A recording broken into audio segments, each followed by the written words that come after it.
Claro. Então, assim, eu não sou de esquerda nem de direita, porque, assim, ao mesmo tempo que eu sou a favor de uma possível flexibilização no porte de armas, posse de armas, qual que é o que você não pode vir pra rua? O que... É porte. Tá, então, assim, ir pra rua eu acho esquisitão, mas, assim, eu conversaria sobre isso e eu tendo a curtir a ideia. Eu também curto a ideia do, sei lá, que são pautas vistas mais à esquerda, como, por exemplo, legalização de maconha ou uma regulamentação mais humana do aborto. Sim. E tudo mais. Então, assim, são visões que eu sei lá, sou eu que tenho. Esse lance de eu não sei se eu sou de esquerda, porque eu não compro todas as ideias da esquerda e nem da direita. Sim. Então, assim, hoje... Vamos dar um salto no tempo aqui rapidamente. Mas eu acho que a sociedade, no geral, é assim. Será? Eu acho que a sociedade, no geral, ela olha cada assunto. Ela não necessariamente se nomina de esquerda ou de direita. No geral, a sociedade é assim. Eu acho que, assim, pelo menos na vivência que eu tenho de internet...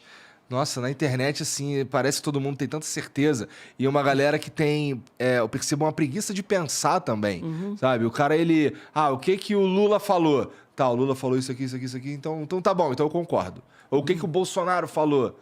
Então, isso me dá um pouco de desânimo, sabe? Porque ninguém tá mais muito... Assim, você tá falando o contrário. Tem que ter uma porque, análise crítica de tudo. É que você tem uma vivência... O Lula não fala tudo certo. Tem coisa que ele fala que pode não estar necessariamente certo. Você não precisa concordar com tudo do Lula. Não precisa concordar com tudo. Mas você pode achar que ele é a pessoa que, nesse momento, para o Brasil, é muito mais importante. Ele tem um projeto de Brasil.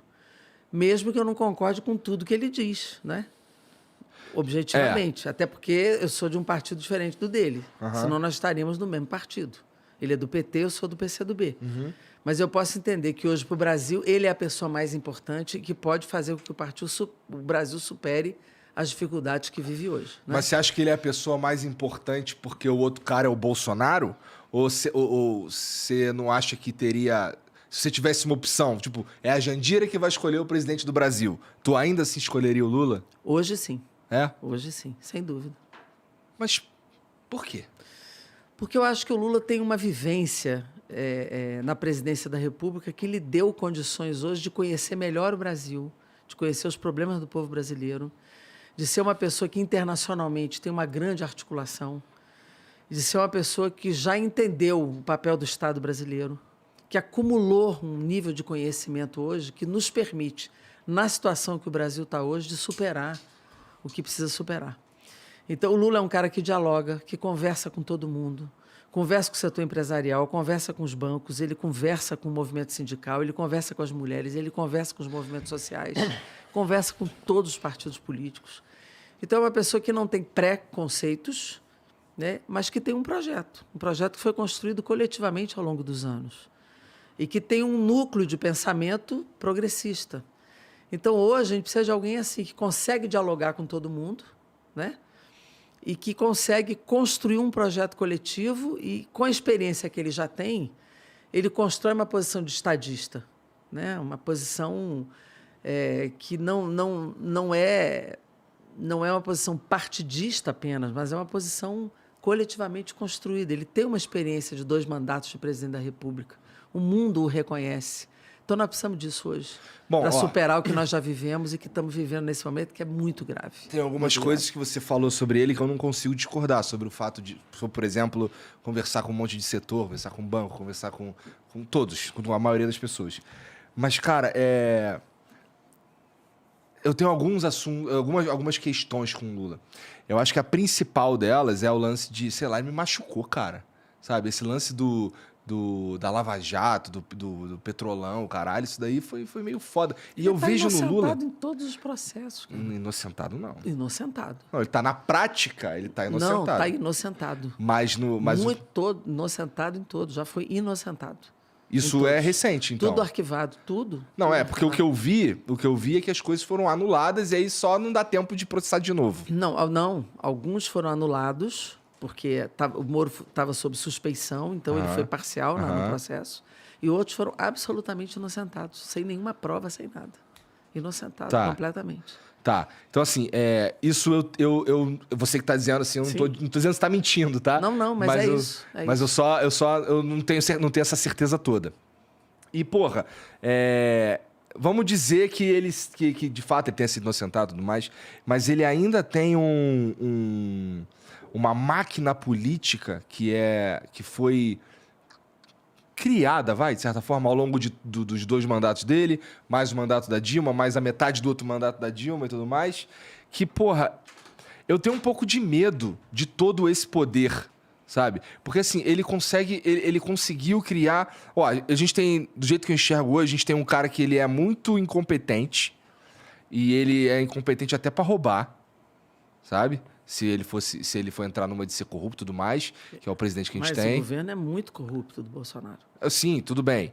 Mas, assim, é que o que eu quero dizer é que, assim, existe corrupção e existe, assim, caminhões de corrupção. Eu acho que para ter caminhões de corrupção, você precisa ser muito hábil, infelizmente.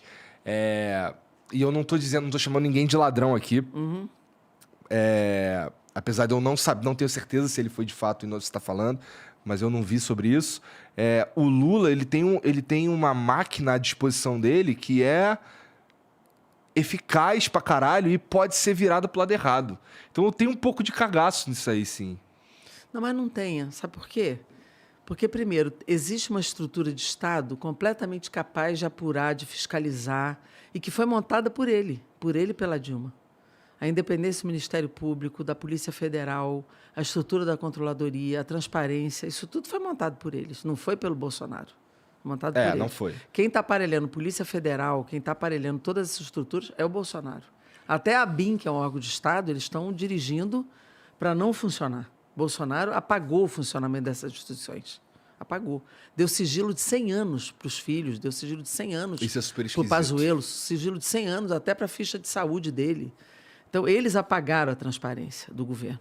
O Guedes, as transações que o Guedes faz com o Banco do Brasil, com o dinheiro dele em paraíso fiscal, as vacinas, tudo isso está sendo apagado da história. Eu vi você falando com o Guedes lá sobre esse lance. Então, eles apagaram. A transparência do governo Bolsonaro Você não falou existe. uma parada que eu achei muito foda, que é independente de ser legal ou não, isso daí que você está fazendo é moral?